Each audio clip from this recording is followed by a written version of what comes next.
할머니, 괜찮으세요? 어디 아프세요? 할머니는 힘들게 눈을 뜨시면서 말씀하셨어요. 아가씨, 미안해요. 지금 좀 어지러워서 그래요. 당뇨가 있는데 약을 못 먹어서 그런가 봐요. 오늘 제 이야기를 들려드리려고 합니다. 믿기지 않으실 수도 있는 이야기인데요. 제 인생에서 가장 극적이었던 순간들을 솔직하게 말씀드려 볼게요. 이야기 시작 전 구독, 좋아요 한 번씩 부탁드립니다. 혹시 어디서 이 이야기를 듣고 있나요? 지역이나 장소를 댓글로 알려주시면 반갑게 감사하는 심정으로 인사드리겠습니다. 제 이름은 이지우이고요. 올해 29살입니다. 서울의 한 중소기업에서 격리 업무를 맡고 있어요. 그다지 특별할 것 없는 평범한 직장인이죠. 아니, 평범하다기보다는 좀 가난한 편에 속하는 직장인이라고 해야 맞을 것 같네요. 이 이야기는 정확히 2달 전부터 시작됩니다. 그날은 정말 제 인생에서 최악의 하루였어요. 아침부터 뭔가 꼬이기 시작했거든요. 출근하자마자 부장님한테 불려갔는데 제가 전날 정리한 서류에 오타가 있었대요. 사실 그냥 작은 실수였는데 부장님은 그걸 가지고 30분 동안 저를 혼내셨어요. 그것도 모자라서 점심시간에는 제가 부장님 커피를 가져다 드리다가 그만 쏟아버렸어요. 새로 사신 와이셔츠에 커피가 확 쏟아진 거예요. 부장님 얼굴이 새빨개지면서 화를 내시는데 저는 그냥 죽고 싶더라고요. 사무실 전체가 조용해지고 다들 저를 쳐다보는 느낌이었어요. 점심도 제대로 못 먹고 자리로 돌아왔는데 핸드폰을 보니까 문자가 3통이나 와 있었어요. 다 월세 독촉 문자였어요. 집주인 아주머니가 이번 달 월세가 아직 안 들어왔다고 빨리 입금해달라고 하시는 거예요. 사실 저는 그때 통장에 딱 50만 원밖에 없었거든요. 월세가 45만 원인데 그걸 내면 생활비가 하나도 남지 않는 상황이었어요. 부모님은 지방에 계시는데 아버지가 작년에 사업 실패하셔서 빚이 좀 있으세요. 그래서 제가 매달 조금씩이라도 보내드리려고 하는데 이번 달은 제 형편도 너무 안 좋아서 아무것도 못 보내드렸어요. 그 생각을 하니까 마음이 너무 무거웠어요. 그리고 그날 저녁 퇴근하고 나오는데 남자친구한테 연락이 왔어요. 민준이라는 사람이었는데 사귄 지 6개월 정도 됐었거든요. 만나자고 해서 회사 근처 카페로 갔어요. 무슨 좋은 얘기라도 있나 했는데 민준이가 앉자마자 하는 말이 헤어지자는 거였어요. 이유를 물어봤더니 민준이가 한숨을 쉬면서 이렇게 말하더라고요. 지우야, 미안한데 우리 그만 만나자. 나는 좀 더 안정적인 사람을 만나고 싶어. 솔직히 내가 너무 가난해서 부담스러워. 데이트할 때마다 내가 다 내야 하고 내 집은 월세고 부모님도 빚이 있다며. 나는 그런 거 감당할 자신이 없어. 그 말을 들었을 때 정말 충격이었어요. 물론 제가 돈이 없는 건 사실이지만 그래도 정말 열심히 살고 있었거든요. 데이트 비용도 제가 낼 수 있을 때는 내려고 노력했고요. 근데 민준이는 그런 것들은 전혀 안 보이나 봐요. 그냥 저를 돈 없는 여자로만 본 거죠. 저는 울컥해서 말했어요. 그래, 알았어. 나도 너 같은 사람이랑은 더 이상 못 만나겠어. 그리고 자리에서 일어나서 나와버렸어요. 카페 밖으로 나오는데 눈물이 막 쏟아지더라고요. 길거리를 걸으면서 펑펑 울었어요. 지나가는 사람들이 저를 쳐다봤지만 신경도 안 썼어요. 버스 정류장으로 가면서 생각했어요. 아, 내 인생이 왜 이렇게 꼬였을까? 나는 뭘 잘못한 걸까? 그냥 열심히 살려고 했을 뿐인데 왜 이렇게 힘든 일만 계속 생기는 걸까? 정말 우울하고 절망적이었어요. 버스 정류장에 거의 다 왔을 때였어요. 저 앞에서 할머니 한 분이 쓰러지시는 게 보였어요.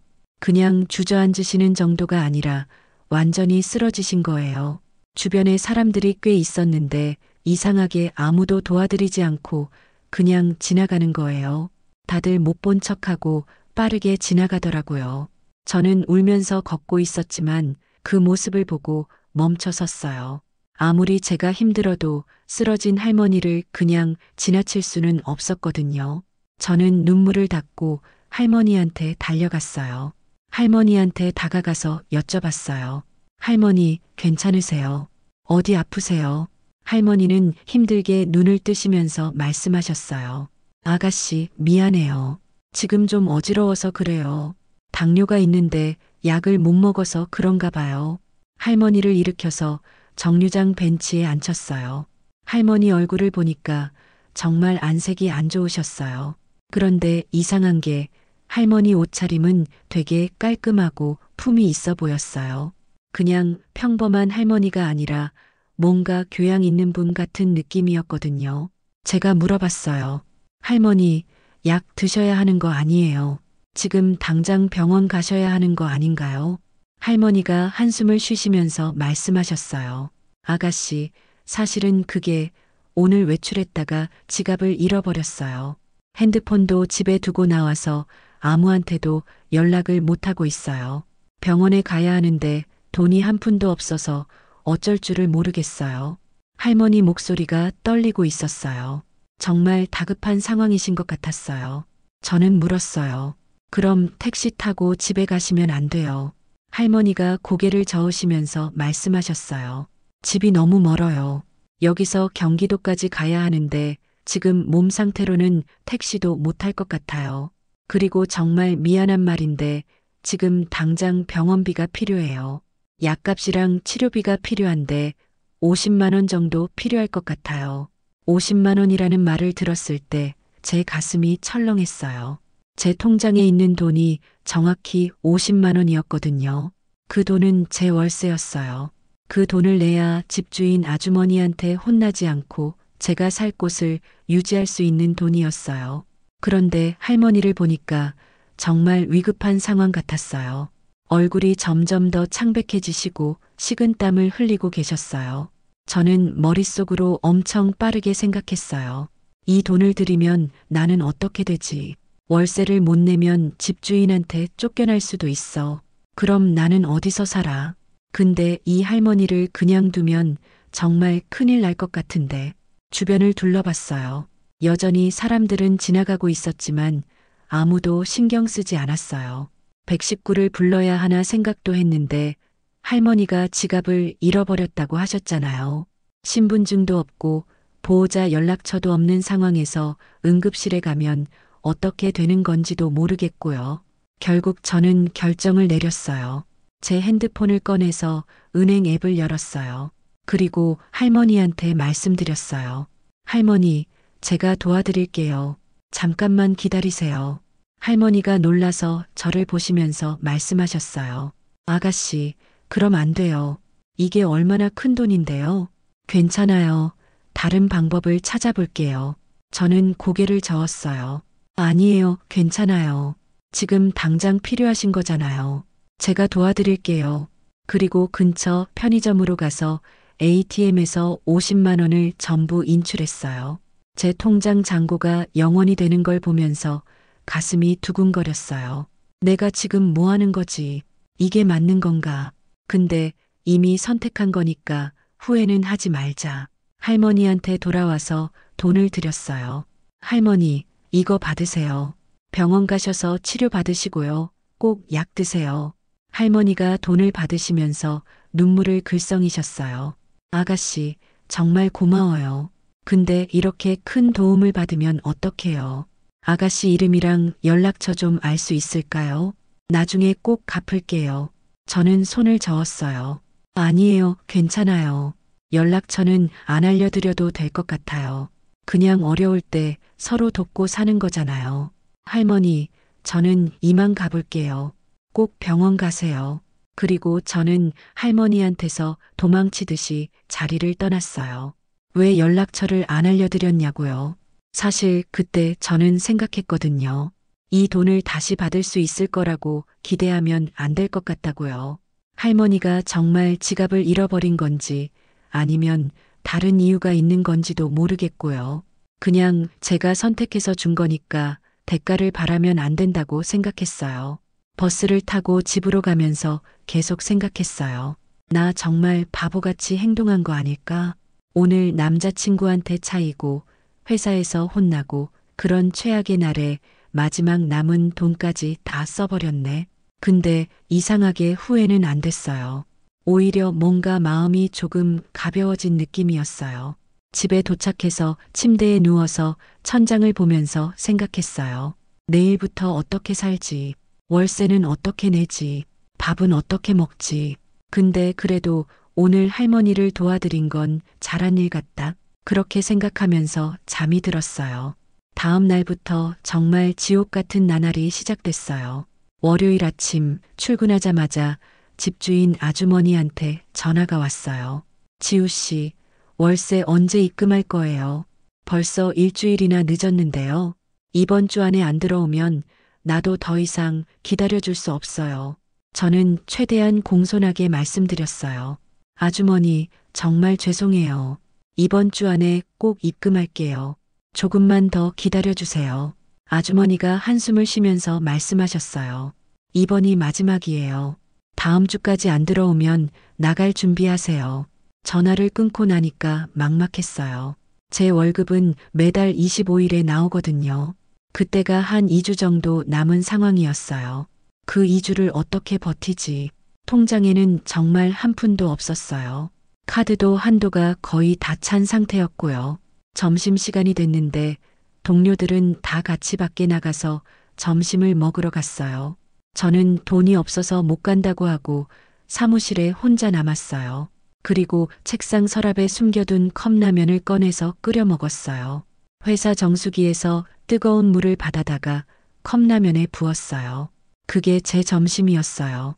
근데 그것도 3일째 되니까 컵라면도 떨어졌어요. 그 다음부터는 정말 물만 마시면서 버텼어요. 배가 고프면 정수기 물을 마시고 또 배가 고프면 또 마시고요.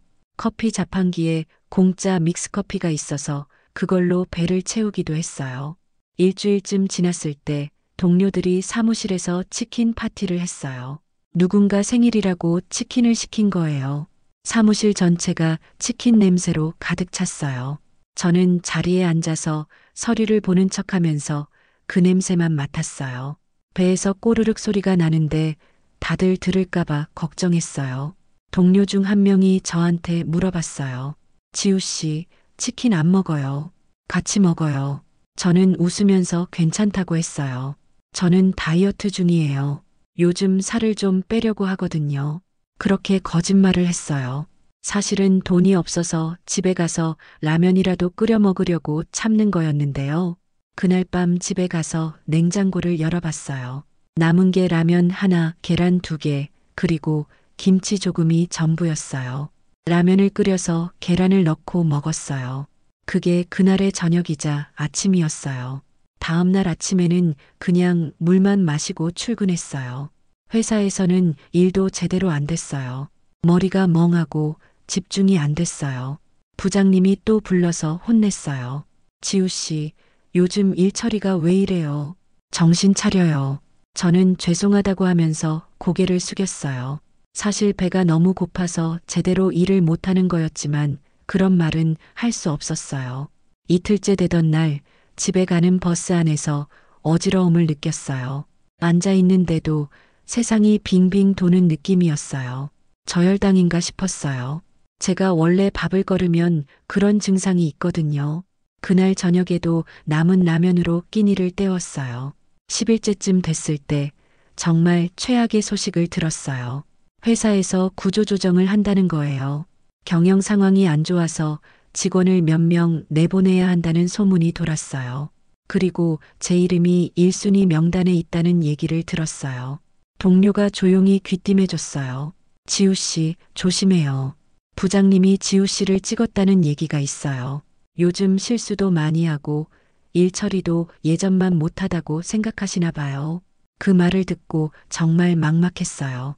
지금 이 회사에서 잘리면 저는 어떻게 살지? 다음 직장을 구할 수 있을까?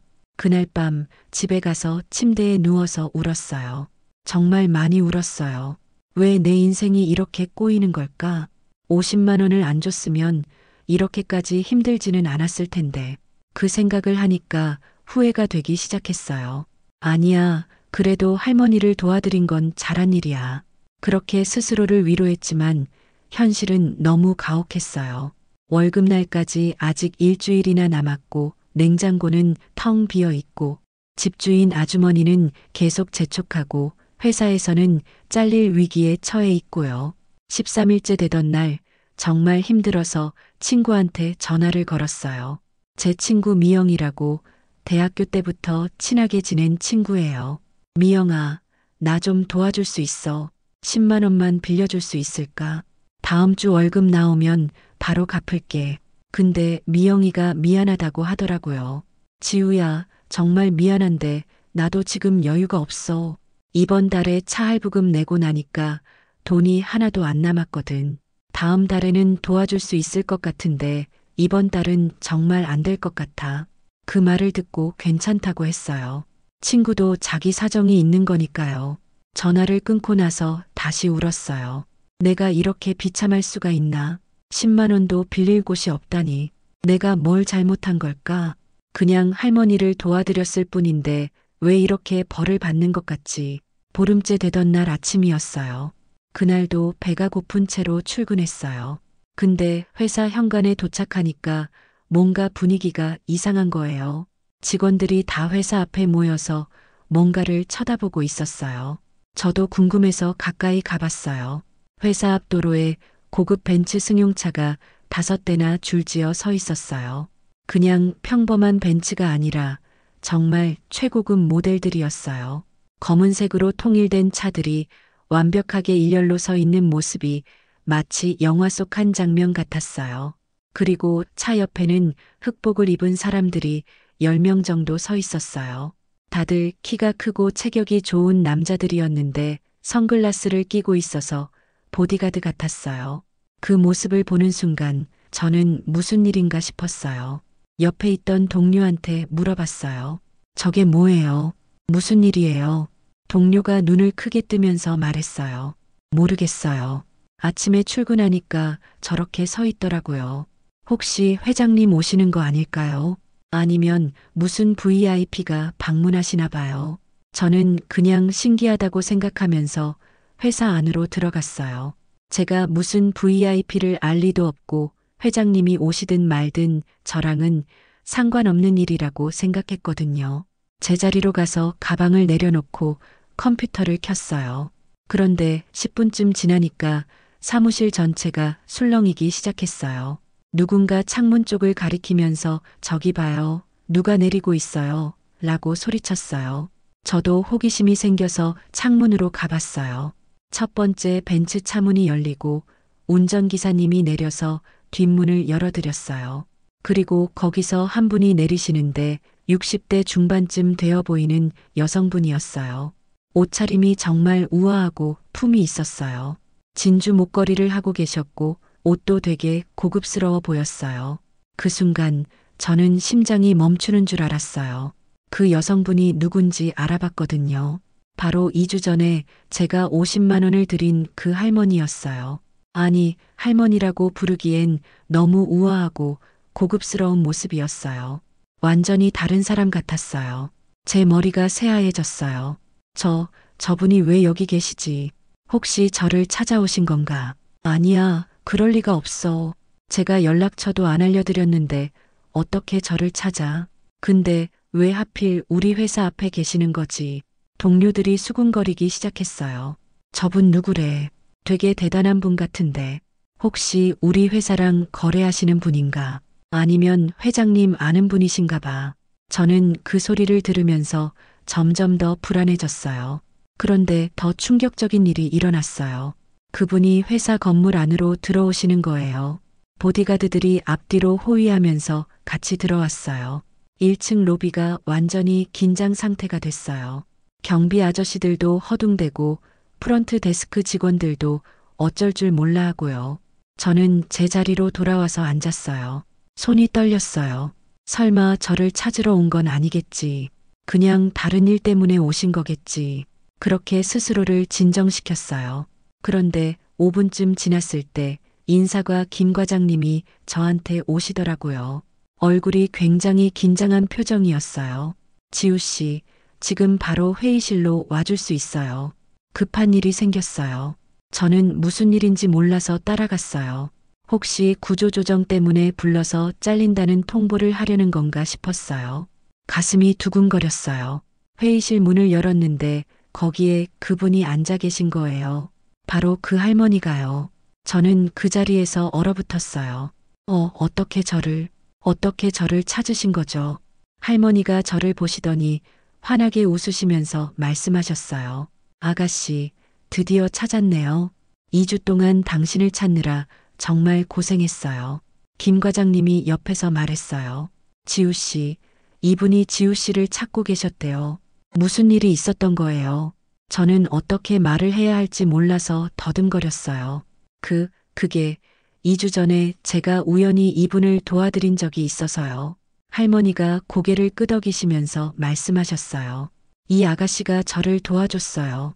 제가 길에서 쓰러졌을 때 주변에 그렇게 많은 사람이 있었는데 아무도 도와주지 않았어요. 근데 이 아가씨만 저를 일으켜 세워주고 병원비까지 다 내주고 갔어요. 그것도 자기 마지막 돈이었을 텐데요. 김 과장님이 놀란 표정으로 저를 쳐다봤어요. 지우 씨가 그런 일을 대단한데요. 저는 당황해서 손을 저었어요. 아니에요. 그냥 당연한 일을 한 거예요. 별거 아니에요. 할머니가 자리에서 일어나시면서 제 손을 잡으셨어요. 아가씨, 당신 이름이 이지우라고요. 정말 고마워요. 당신을 찾느라 2주 동안 그 근처 모든 회사를 다 알아봤어요. CCTV도 확인하고 버스 회사에도 연락하고요. 그렇게 해서 겨우 당신을 찾았어요. 저는 정말 놀랐어요. 저를 찾으려고 그렇게까지 하셨다고요. CCTV까지 확인하셨다고요. 도대체 이분이 누구시기에 그런 일이 가능한 거죠? 저는 물었어요. 할머니, 그런데 저를 왜 찾으신 거예요?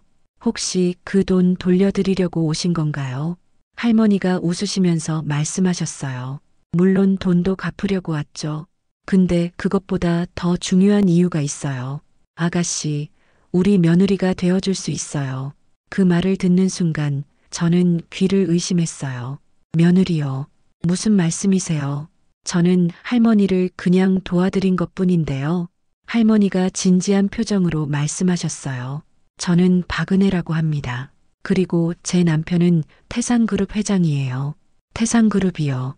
제가 알고 있는 그 태산그룹 맞아요. 국내 10대 재벌 중 하나인 그 그룹이요. 저는 머리가 멍해졌어요. 이게 무슨 상황인 거죠? 제가 도와드린 할머니가 재벌 그룹 회장 부인이었다고요. 회의실이 조용해졌어요. 아니, 조용하다기보다는 제 귀에 아무 소리도 들리지 않는 느낌이었어요. 마치 시간이 멈춘 것 같았어요. 태상그룹 회장 부인이라니요. 제가 50만 원을 드린 그분이 그런 대단한 분이셨다니요. 저는 황급히 말했어요. 할머니, 아니 회장님, 부인님, 그러니까 말씀드리자면요. 저는 정말 그냥 도와드린 것뿐이에요. 며느리라니요. 그건 너무 과한 것 같아요. 저는 그냥 평범한 직장인이고요. 회장님 며느리가 될 만한 사람이 아니에요. 박은혜 여사님이 제 손을 더 꽉 잡으시면서 말씀하셨어요. 아니에요, 지우 씨. 제가 평생을 살면서 수많은 사람을 만났어요. 돈 많은 사람, 권력 있는 사람, 학벌 좋은 사람, 정말 많이 봤어요. 근데 진짜 마음이 따뜻한 사람은 정말 드물더라고요. 그날 제가 길에서 쓰러졌을 때 주변에 사람이 얼마나 많았는지 알아요. 한 10명은 넘게 지나갔을 거예요. 근데 아무도 저를 도와주지 않았어요.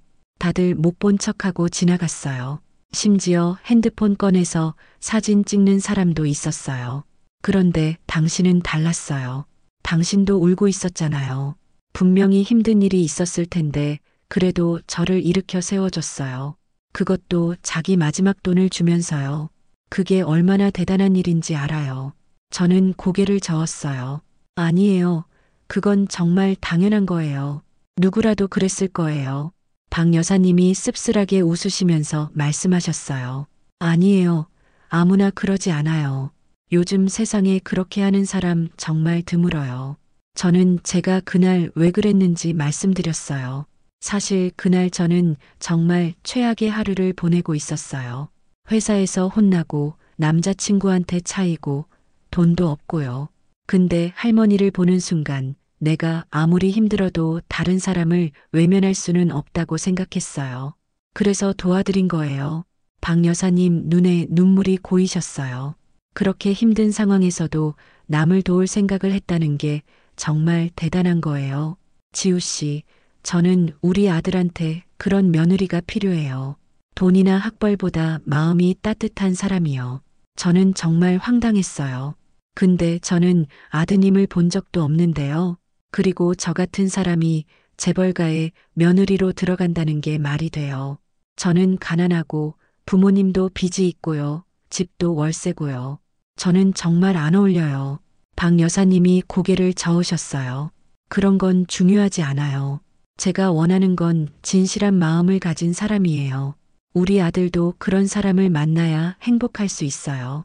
일단 우리 아들 한 번만 만나봐 줄래요? 싫으면 그때 거절해도 돼요. 저는 난처했어요.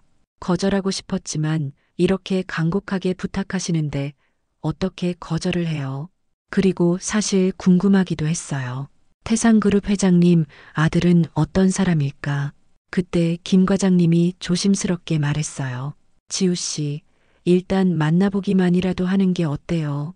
박 여사님이 이렇게까지 찾아오신 건데요. 저는 한숨을 쉬면서 말했어요. 알겠어요. 한 번만 만나볼게요. 근데 정말 저는 안 맞을 것 같아요. 박 여사님이 환하게 웃으시면서 말씀하셨어요. 고마워요, 지우 씨. 그럼 오늘 저녁에 시간 괜찮아요. 우리 집에서 저녁 식사 같이 해요. 우리 아들도 소개해 줄게요. 저는 오늘이요 라고 놀라서 되물었어요. 너무 빠른 거 아닌가요? 박 여사님이 말씀하셨어요. 빠를수록 좋아요. 제가 2주 동안 당신을 찾느라 얼마나 애를 썼는데요. 이제 찾았으니까 빨리 우리 아들한테 소개해 주고 싶어요. 걱정하지 마세요. 부담 갖지 말고 편하게 와요. 저는 어쩔 수 없이 알겠다고 했어요. 그럼 몇 시에 어디로 가면 될까요? 박 여사님이 명함을 꺼내서 주시면서 말씀하셨어요. 여기가 우리 집 주소예요. 저녁 7시까지 와주시면 돼요. 제가 차를 보낼까요? 저는 아니라고 손을 저었어요. 괜찮아요. 제가 찾아갈게요. 박 여사님이 다시 한번 제 손을 잡으시면서 말씀하셨어요. 그럼 저녁에 봐요. 정말 고마워요, 지우 씨. 그리고 회의실을 나가셨어요. 회의실 문이 닫히고 나서 저는 의자에 주저앉았어요. 이게 꿈인가 생각했어요. 방금 무슨 일이 일어난 거죠? 제가 태상그룹 회장 부인을 만났고 며느리가 되어달라는 제안을 받았다고요. 김 과장님이 옆에서 말했어요. 지우 씨, 정말 대단한 일이에요. 태상그룹이면 정말 큰 회사잖아요. 근데 어떻게 그런 일이 있었던 거예요? 저는 대충 설명해 드렸어요. 2주 전에 우연히 길에서 쓰러진 할머니를 도와드렸다고요. 김 과장님이 감탄하면서 말했어요. 선행을 했더니 복이 오는 거네요. 정말 대단해요. 근데 지우 씨 오늘 조퇴해야겠네요. 저녁 약속 있으니까요. 제가 부장님한테 말씀드릴게요. 저는 자리로 돌아왔는데 사무실 분위기가 이상했어요. 다들 저를 쳐다보는 거예요. 소문이 벌써 퍼진 것 같았어요. 동료들이 수군거리는 소리가 들렸어요. 저 여자 뭐래, 갑자기 재벌가 사람들이 찾아왔대. 대박이네. 저는 그냥 모른 척하고 자리에 앉았어요. 근데 일이 손에 안 잡혔어요. 머릿속이 복잡했어요. 오늘 저녁에 뭘 입고 가지? 어떻게 행동해야 하지? 혹시 실수하면 어떡하지? 그런 생각들로 가득했어요. 퇴근 시간이 되기 전에 조퇴를 하고 집으로 갔어요. 옷장을 열어봤는데 변변한 옷이 하나도 없었어요. 다 낡고 오래된 옷들 뿐이었어요. 결국 제일 깔끔해 보이는 검은색 원피스를 골랐어요. 화장도 최대한 단정하게 했어요. 명함에 적힌 주소를 보고 내비게이션을 켰어요. 강남 한복판에 있는 고급 주택가였어요. 가는 데만 1시간 반이 걸렸어요. 버스와 지하철을 3번씩 갈아타서 겨우 도착했어요. 그 동네에 들어서는 순간 저는 위축됐어요. 주변이 온통 고급 주택들이었어요. 담장도 높고 경비도 삼엄하고요. 저 같은 사람이 여기 와도 되는 건가 싶었어요. 박 여사님 댁 앞에 도착했어요. 문 앞에 경비 아저씨가 서 계셨어요.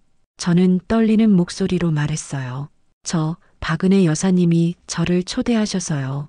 이지우라고 합니다. 경비 아저씨가 확인하시더니 문을 열어주셨어요. 어서 오세요. 안으로 들어가세요. 대문을 지나 정원을 걸어가는데 정말 놀라웠어요. 정원이 엄청 넓고 아름다웠어요. 잘 가꿔진 나무들과 꽃들이 있었고요. 저는 이런 집은 TV에서만 봤거든요. 현관문이 열리고 박 여사님이 나오셔서 반갑게 맞아주셨어요. 지우 씨 왔구나. 어서 와요. 힘들게 찾아왔죠. 저는 공손하게 인사드렸어요. 안녕하세요.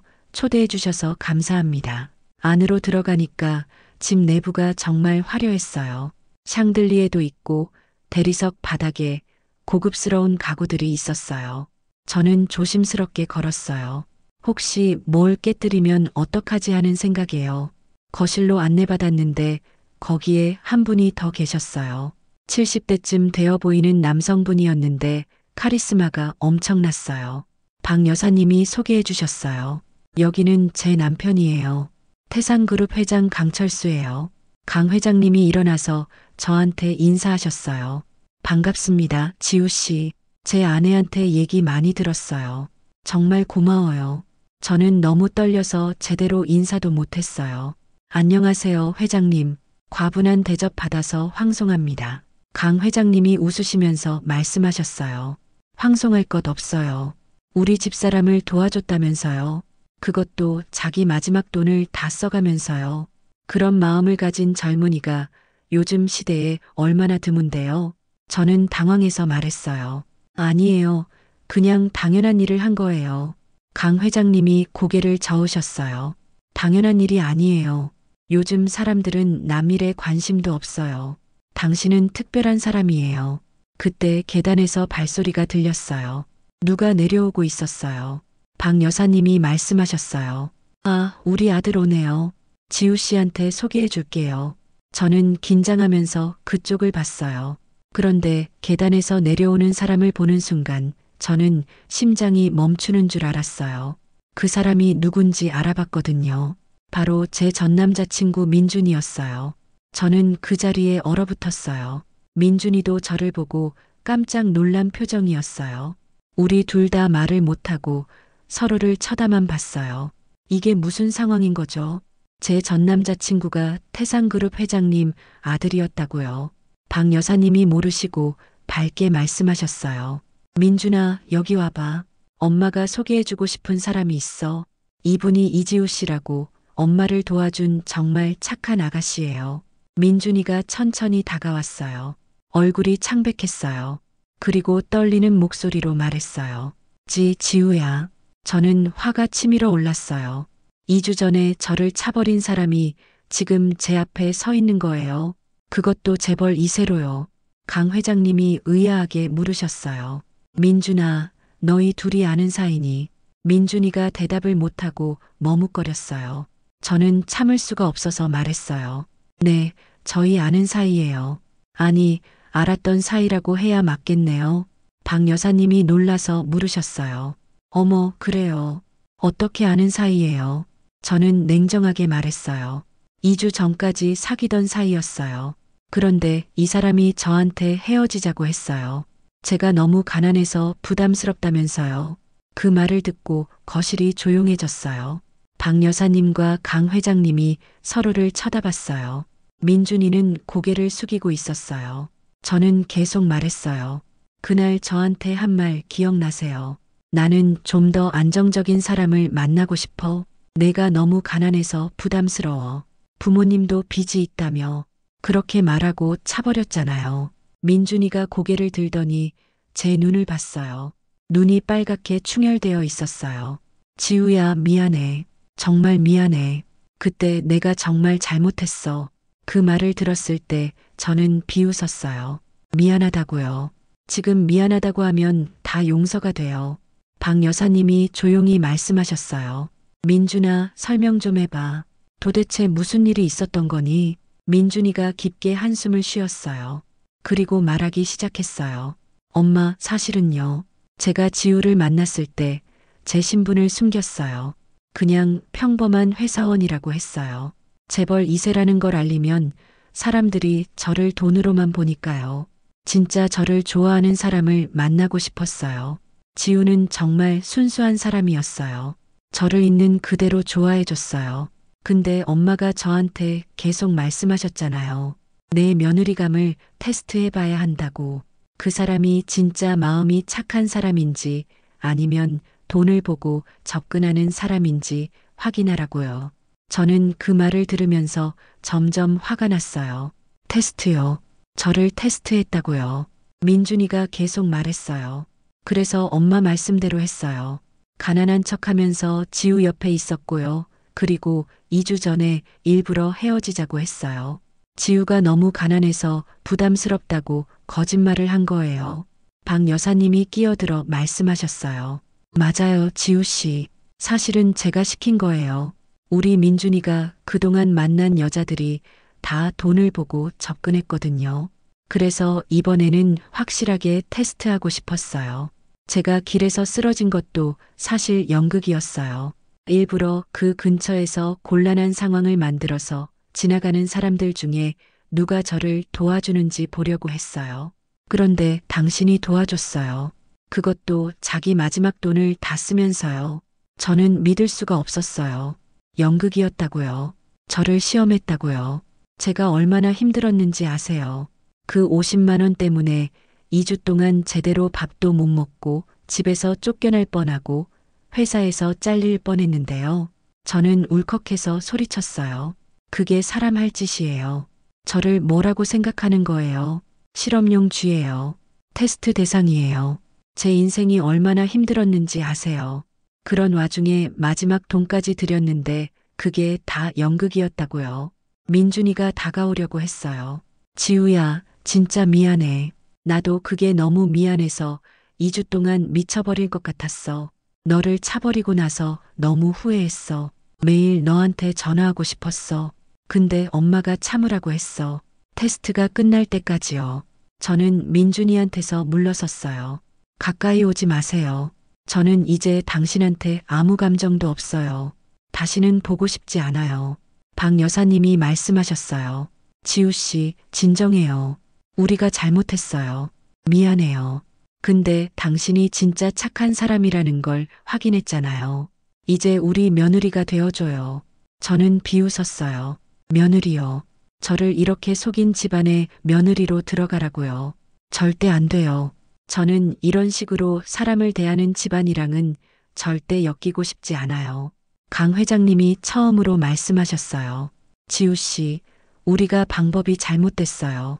인정합니다. 근데 이해해 주세요. 우리 같은 집안은 늘 조심해야 해요. 돈을 보고 접근하는 사람들이 너무 많거든요. 저는 대답했어요. 그건 회장님 사정이지 제 잘못이 아니에요. 저는 그냥 쓰러진 사람을 도와줬을 뿐이에요. 근데 그게 테스트였다니요.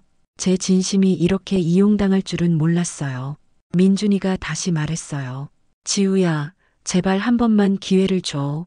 내가 진심으로 사과할게. 내가 너를 정말 좋아했어. 아니, 지금도 좋아해. 그 2주 동안 너무 보고 싶었어. 미칠 것 같았어. 저는 민준이를 똑바로 봤어요. 좋아한다고요. 그럼 진심으로 물어볼게요. 당신은 저를 좋아했어요? 아니면 테스트 대상으로 봤어요? 대답해봐요. 민준이가 말을 못하고 입술만 떨고 있었어요. 저는 가방을 들고 일어섰어요. 저는 이제 가볼게요. 오늘 정말 충격적인 경험이었어요. 앞으로는 연락하지 마세요. 저는 제 인생을 살 거예요. 박 여사님이 급하게 말씀하셨어요. 지우 씨, 기다려요. 적어도 저녁은 먹고 가요. 저는 고개를 저었어요. 아니에요, 괜찮아요. 여기 있으면 체할 것 같아요. 그리고 현관 쪽으로 걸어갔어요. 민준이가 뒤따라오면서 말했어요. 지우야, 제발 기다려. 얘기 좀 더 하자. 저는 돌아보지 않고 말했어요. 할 얘기 없어요. 당신이 저를 어떻게 생각하는지 이제 알았으니까요. 그리고 현관문을 열고 나갔어요. 뒤에서 민준이가 뭐라고 소리치는 게 들렸지만 신경 쓰지 않았어요. 대문을 나와서 길을 걸으면서 눈물이 났어요. 화가 나면서도 슬펐어요. 민준이가 저를 진심으로 좋아한 줄 알았는데 다 거짓말이었어요. 처음부터 저를 테스트하려고 접근한 거였어요. 버스 정류장으로 가면서 생각했어요. 역시 세상은 공평하지 않구나. 착하게 살면 복을 받는다는 말은 거짓말이구나. 저는 그냥 이용당한 거였어요. 집에 도착해서 침대에 누웠어요. 눈물이 계속 났어요. 오늘 하루가 너무 힘들었어요. 아침에 회사 앞에서 벤츠를 보고 박 여사님을 만나고 민준이와 재회하고 그리고 모든 게 연극이었다는 걸 알게 되고요. 핸드폰이 계속 울렸어요. 민준이한테서 전화와 문자가 쏟아졌어요.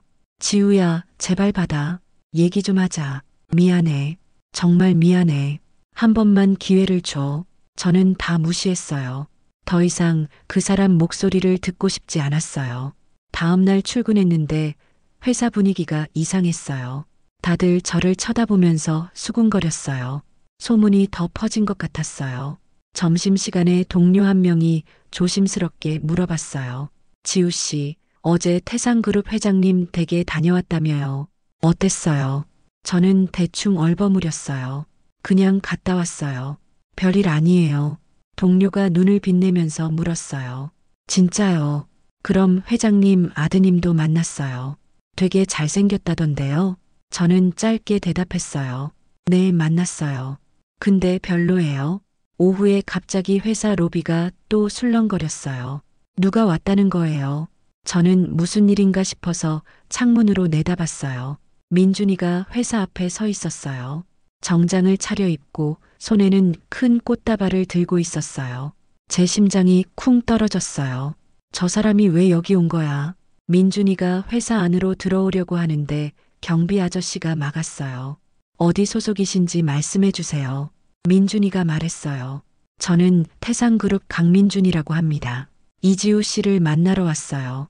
태상그룹이라는 말에 로비가 다시 술렁거렸어요. 경비 아저씨가 당황하면서 저한테 전화를 했어요. 지우 씨, 1층에 손님이 왔는데요. 강민준 씨라고 하시는데 만나실 건가요? 저는 짜증이 났어요. 아니요, 안 만나요. 그냥 돌려보내주세요. 경비 아저씨가 난처한 목소리로 말했어요. 근데 태상그룹 사람인데 그냥 돌려보내도 돼요. 저는 단호하게 말했어요. 네, 괜찮아요. 안 만날 거예요. 창문으로 내다보니까 경비 아저씨가 민준이한테 뭐라고 말하는 게 보였어요. 민준이는 고개를 숙이고 있었어요. 그러다가 고개를 들어서 우리 사무실 방향을 봤어요. 저와 눈이 마주쳤어요. 민준이가 꽃다발을 들어 올리면서 입모양으로 미안해 라고 말했어요. 저는 창문 블라인드를 내렸어요. 더 이상 보고 싶지 않았어요. 그런데 민준이는 가지 않았어요. 회사 앞에서 서성거리면서 계속 기다리고 있었어요. 점심시간이 지나고 오후 내내 그 자리에 서 있었어요. 비가 조금 내리기 시작했는데도요. 퇴근 시간이 됐어요. 저는 민준이를 피해서 뒷문으로 나가려고 했어요. 근데 뒷문에도 민준이 차가 서 있었어요. 기사님이 서 계시다가 저를 보고 말했어요. 이지우 씨 맞으시죠? 도련님이 기다리고 계십니다. 저는 손을 저었어요. 저는 안 탈 거예요. 그리고 걸어서 가려고 했어요. 근데 민준이가 나타났어요. 지우야, 제발 얘기 좀 하자. 5분만이라도 시간을 줘. 저는 민준이를 쳐다봤어요. 정장이 비에 젖어 있었고 머리도 흐트러져 있었어요. 얼굴이 피곤해 보였어요. 저는 냉정하게 말했어요. 할 얘기 없어요. 이제 그만 좀 괴롭히세요. 민준이가 간절하게 말했어요. 지우야, 나 정말 미안해. 내가 잘못했어. 근데 내 마음은 진짜였어. 너를 처음 만났을 때부터 좋아했어. 테스트는 엄마가 시킨 거고 나는 정말 너를 사랑했어. 저는 비웃었어요. 사랑이요. 사랑하는 사람을 그렇게 속여요. 사랑하는 사람한테 가난하다고 차버려요. 그게 사랑이에요. 민준이가 고개를 숙였어요. 나도 그게 너무 괴로웠어. 너를 차버리고 나서 매일 후회했어. 근데 엄마 말을 안 들을 수가 없었어. 저는 화가 났어요. 그럼 나는요. 내 마음은 생각 안 했어요. 내가 얼마나 힘들었는지 알아요. 50만 원 때문에 2주 동안 밥도 제대로 못 먹었어요. 집에서 쫓겨날 뻔했어요. 회사에서 잘릴 뻔했어요. 그런데 그게 다 당신네 가족이 만든 연극이었다고요. 민준이 눈에 눈물이 고였어요. 미안해. 정말 미안해. 내가 보상할게. 내가 겪은 고통 전부 내가 책임질게. 제발 한 번만 기회를 줘. 저는 고개를 저었어요. 필요 없어요. 저는 보상 같은 거 원하지 않아요. 그냥 저를 내버려둬요. 그리고 민준이를 지나쳐서 걸었어요. 민준이가 뒤에서 소리쳤어요. 지우야, 나 여기서 기다릴게. 내가 마음을 열 때까지 계속 기다릴게. 저는 대답하지 않고 계속 걸었어요. 집에 가는 길에 계속 생각했어요. 민준이가 진심일까? 아니면 또 무슨 계획이 있는 걸까? 믿을 수가 없었어요. 한 번 속은 사람을 어떻게 다시 믿어요? 다음 날도 그 다음 날도 민준이는 회사 앞에 나타났어요. 매일 꽃다발을 들고 와서 기다렸어요. 비가 오든 해가 뜨든 그 자리에 있었어요. 회사 사람들이 다 수군거렸어요. 저 남자 대단하다. 진짜 좋아하나 봐. 일주일쯤 지났을 때 박 여사님한테서 전화가 왔어요. 지우 씨, 나예요. 우리 한 번만 만날 수 있을까요? 얘기하고 싶은 게 있어요. 저는 거절하려고 했는데 박 여사님이 간곡하게 부탁하셨어요. 제발 한 번만이라도요. 결국 저는 만나기로 했어요. 회사 근처 카페에서 만났는데 박 여사님은 혼자 오셨어요. 보디가드도 없이요. 저한테 정중하게 인사하시고 앉으셨어요. 박 여사님이 말씀하셨어요. 지우 씨, 내가 정말 미안해요. 내가 방법을 잘못 택했어요. 사람을 그렇게 테스트하면 안 되는 거였어요. 당신한테 상처를 줘서 정말 미안해요. 저는 가만히 듣고 있었어요. 박 여사님이 계속 말씀하셨어요. 사실은 나도 옛날에 가난했어요. 지금은 회장 부인이지만 원래는 시골에서 농사짓던 집 딸이었어요. 남편을 만났을 때 나는 아무것도 없었어요. 그때 남편은 이미 사업을 시작한 상태였어요. 좀 잘 나가는 사업가였죠. 주변에서 다들 반대했어요. 왜 그런 가난한 여자를 만나느냐고요. 근데 남편은 나를 선택했어요. 돈이 아니라 마음을 받대요. 우리가 결혼하고 나서 시댁에서 정말 힘들게 굴었어요. 나를 무시하고 천대했어요. 나는 매일 울면서 살았어요. 그런데 남편이 나를 끝까지 지켜줬어요. 그래서 우리가 여기까지 올 수 있었어요. 저는 그 얘기를 들으면서 조금 마음이 움직였어요. 박 여사님도 힘든 시절이 있었구나. 박 여사님이 제 손을 잡으시면서 말씀하셨어요. 그래서 나는 우리 아들한테도 그런 사람을 만나길 바랐어요. 돈이 아니라 진심으로 사랑할 수 있는 사람이요. 근데 내가 너무 조급했어요. 테스트 같은 걸 하면 안 되는 거였어요. 당신을 힘들게 해서 정말 미안해요. 제발 우리 민준이한테 한 번만 기회를 줘요. 그 애가 당신을 정말 좋아해요. 저는 한숨을 쉬었어요. 여사님, 저도 민준 씨를 좋아했어요. 정말 많이 좋아했어요. 근데 차였을 때 너무 아팠어요. 가난하다고 차버리는 게 얼마나 모욕적인지 아세요. 제 자존심이 완전히 박살났어요. 박 여사님이 고개를 끄덕이셨어요. 알아요. 그 마음 알아요. 나도 똑같은 경험을 했으니까요. 근데 지우 씨, 민준이는 진심이에요. 그 애가 당신을 차버리고 나서 매일 울었어요. 밥도 제대로 안 먹고 잠도 안 자고요. 그리고 당신을 찾는 2주 동안 그 애는 정말 미칠 것처럼 불안해했어요. 당신이 어디 사는지, 어떻게 지내는지 궁금해서 견딜 수가 없었대요. 이제 찾았는데 당신이 만나주지 않으니까 그 애는 매일 회사 앞에서 기다리잖아요. 저는 복잡한 마음이었어요. 민준이가 정말 저를 좋아하는 걸까? 아니면 그냥 자기 자존심 때문에 그러는 걸까? 박 여사님이 말씀하셨어요. 한 번만 만나서 얘기해봐요. 그리고 결정해도 늦지 않아요. 저는 고민하다가 대답했어요. 알겠어요. 한 번만 만나볼게요. 근데 그게 마지막이에요. 만나서 얘기해보고 안 되겠다 싶으면 그때는 정말 끝내는 거예요. 박 여사님이 고개를 끄덕이시면서 말씀하셨어요. 고마워요, 지우 씨. 주말에 민준이를 만나기로 했어요.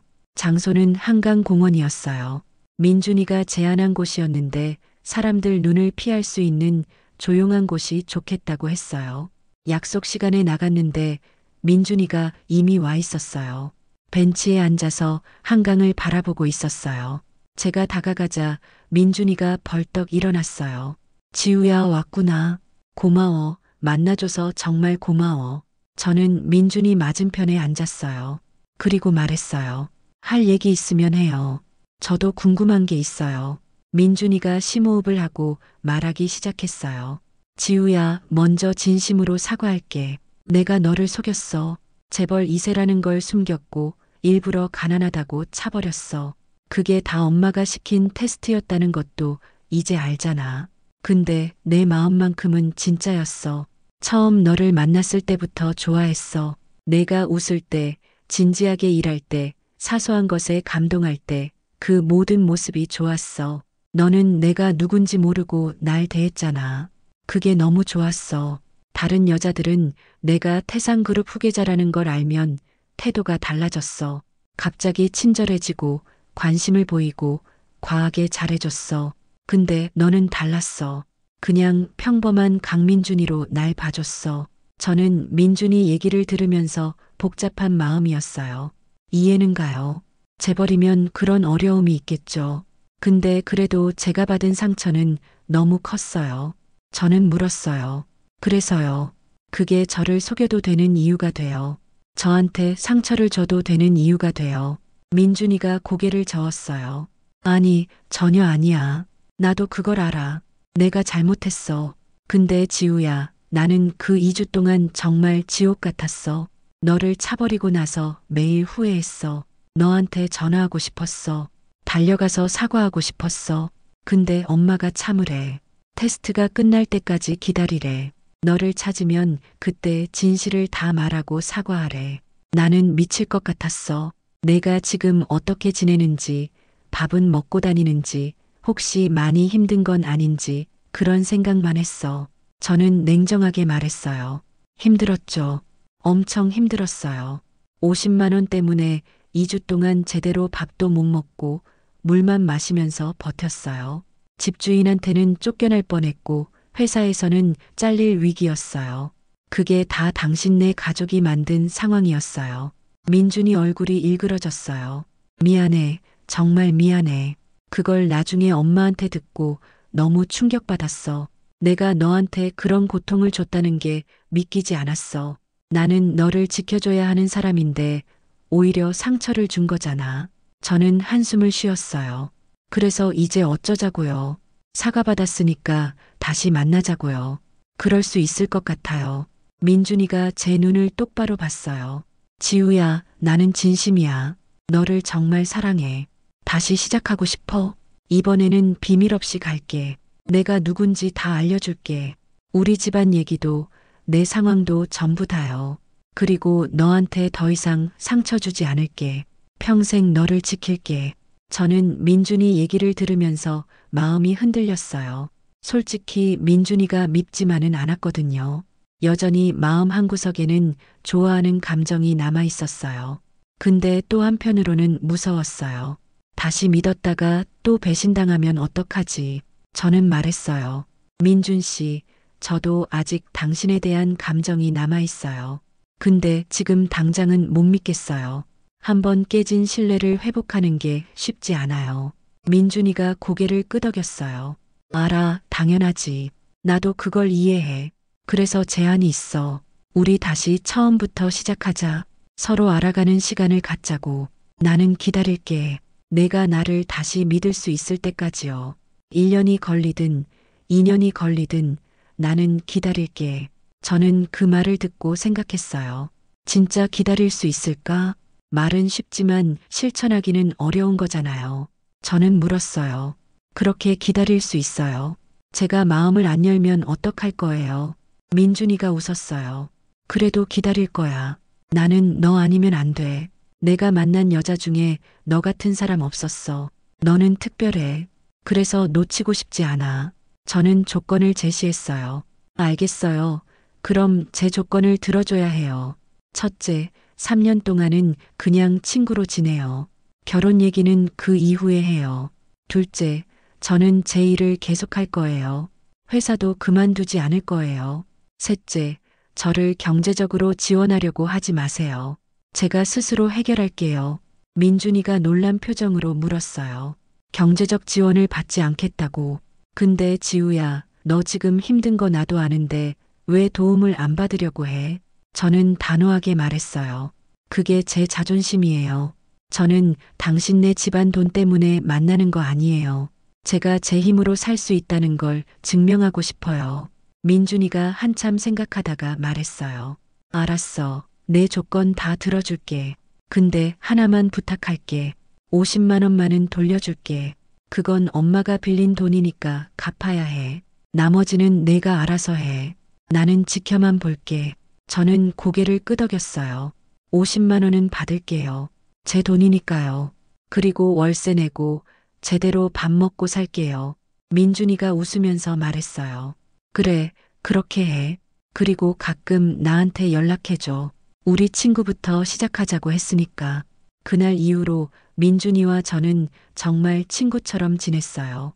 일주일에 한 번 정도 만나서 커피 마시고 산책하고 그랬어요. 민준이는 제 일상에 간섭하지 않았어요. 제가 힘들 때 옆에서 들어주고 웃어주는 정도였어요. 박 여사님도 저를 자주 만나자고 하셨어요. 며느리 운운하는 얘기는 안 하시고 그냥 차 한잔 하면서 얘기하자고요. 만나보니까 박 여사님도 괜찮은 분이셨어요. 옛날 얘기도 많이 해주시고 인생 조언도 해주시고요.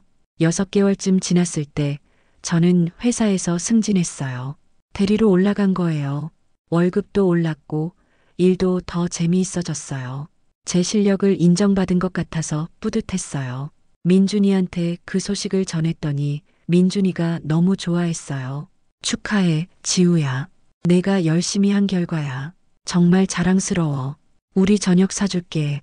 오늘은 내가 살게.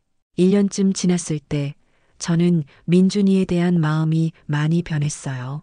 처음에는 경계하고 의심했는데 이제는 믿을 수 있게 됐어요. 민준이는 정말 한결같았거든요. 매주 저를 만나러 왔고 제가 힘들 때 옆에 있어줬어요. 어느 날 민준이가 물었어요. 지우야, 솔직히 물어볼게. 나에 대한 마음이 어때? 아직도 화나? 저는 고개를 저었어요. 이제는 안 화나. 오히려 고마워. 당신이 이렇게 기다려줘서. 민준이가 제 손을 잡았어요. 지우야, 나랑 다시 사귀어 줄래? 이번에는 제대로 할게. 비밀도 없고 거짓말도 없이요. 저는 민준이를 봤어요. 진지한 표이었어요. 저는 웃으면서 말했어요. 알겠어요. 다시 한번 기회를 줄게요. 근데 실망시키면 그때는 정말 끝이에요. 민준이가 환하게 웃으면서 말했어요. 절대 실망시키지 않을게. 평생 너만 볼게. 2년쯤 지났을 때 저는 대학원에 입학했어요. 야간 MBA 과정이었어요. 회사 다니면서 공부하는 게 힘들었지만 저는 더 성장하고 싶었어요. 민준이는 제 결정을 전폭적으로 지지해줬어요. 공부하느라 바쁠 때면 민준이가 도서관에 커피를 갖다 줬어요. 그리고 조용히 옆에서 같이 공부했어요. 민준이도 회사 일이 바쁜데 제 시간에 맞춰줬어요. 박 여사님도 저를 응원해 주셨어요. 공부하는 거 정말 좋은 선택이에요. 여자도 자기 커리어가 있어야 해요. 그래야 당당하게 살 수 있어요. 그 말씀이 저한테 큰 힘이 됐어요. 3년이 거의 다 되어갈 무렵이었어요. 어느 주말 민준이가 특별한 곳으로 가자고 했어요. 한강공원이었어요. 우리가 다시 시작하기로 약속했던 그곳이요. 민준이가 저를 벤치에 앉히고 무릎을 꿇었어요. 그리고 작은 상자를 꺼냈어요. 심장이 쿵 떨어졌어요. 설마 이거 지우야, 3년 전에 우리가 여기서 약속했잖아. 3년 후에 다시 얘기하자고. 이제 3년이 다 됐어. 그래서 묻고 싶어. 나랑 결혼해 줄래? 평생 너만 사랑하고 지키고 행복하게 해줄게. 저는 눈물이 났어요. 행복한 눈물이었어요. 저는 고개를 끄덕이면서 말했어요. 네, 결혼할게요. 당신이랑 함께하고 싶어요. 민준이가 반지를 제 손가락에 끼워줬어요. 그리고 저를 안아줬어요. 고마워, 지우야. 나한테 기회를 줘서 고마워. 평생 행복하게 해줄게. 결혼식은 6개월 후에 했어요. 작은 결혼식이었어요. 제가 원했거든요. 거창한 것보다 의미 있는 게 좋다고 생각했어요. 가족들과 가까운 친구들만 초대했어요. 결혼식 날 박 여사님이 제 손을 잡고 입장하셨어요. 제 부모님도 오셨는데 박 여사님이 특별히 요청하신 거였어요. 두 집안이 함께 들어가는 게 의미 있다고 하시면서요. 버질로드를 걸으면서 지난 3년을 돌아봤어요. 최악의 날에 할머니를 도와드렸던 것, 50만 원 때문에 힘들었던 2주, 민준이와의 재회, 그리고 다시 시작한 우리의 관계요. 정말 많은 일이 있었어요. 재단 앞에 선 민준이가 저를 보면서 웃고 있었어요. 눈에 눈물이 글썽했어요. 저도 눈물이 났어요. 우리 정말 여기까지 왔구나. 주례 선생님이 물으셨어요. 신랑 강민준 씨, 신부 이지우 씨를 평생 사랑하고 아끼고 존중하며 함께 하시겠습니까? 민준이가 크게 대답했어요.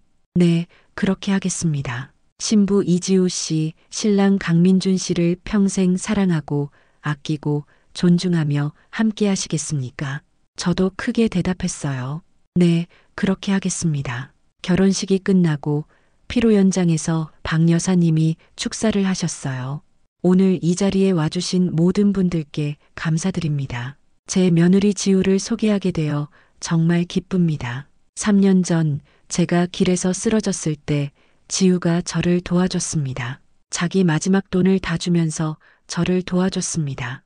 그 선한 마음을 본 순간 이 사람이 우리 며느리가 되어야겠다고 생각했습니다. 물론 처음에는 제 방법이 잘못됐습니다. 지우에게 상처를 줬습니다. 그 점은 정말 미안하게 생각합니다. 하지만 결과적으로 우리는 진짜 가족이 됐습니다. 지우야, 우리 가족이 되어줘서 고마워요.